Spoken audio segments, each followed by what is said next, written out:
Should you buy Remnant 2 in 2024? Remnant 2 is a dungeon co-op third-person shooter where you hop into different worlds from a central hub or headquarters and journey across different worlds, discovering new types of enemies that try and kill you, looting chests along the way, completing objectives, and fighting bosses. It was released on July 25th, 2023, and while that might not seem like a very long time ago, when we look at the Steam player count tracker, there's not many people playing it. So that brings us to our next question. Why aren't people playing it?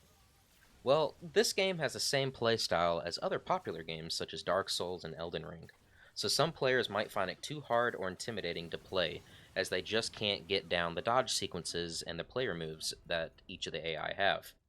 But don't let that scare you away from purchasing Remnant 2.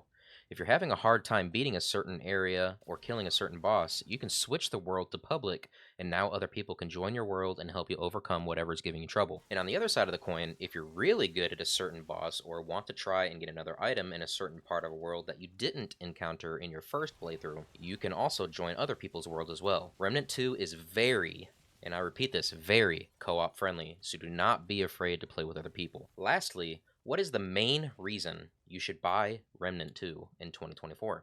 Remnant 2's replayability is massive. Each world is procedurally generated, to an extent. The way Remnant 2's worlds are generated is like this. Let's say that you're going to start a brand new character.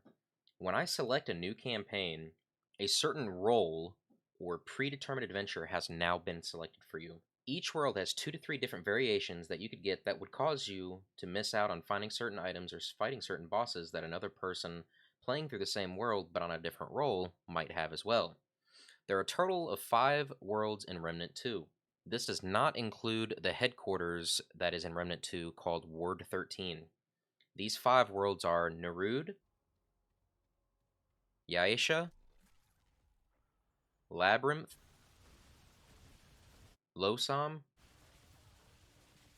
and Root Earth. Each of these worlds have different roles that you could receive that can drastically change your playthrough based off of which role you receive. And not everybody's going to get the same role. You and your buddy might load into a game on 2 different saves, try and play the exact same campaign, but have drastically different experiences. And that's the wonder and the awe of Remnant 2, is no 2 campaigns are the same. So if you're playing through a campaign and you end up beating it, you can restart your campaign and have a chance to completely change your experience that you had the first time, which would in return allow you to get new items, weapons, and fight different bosses.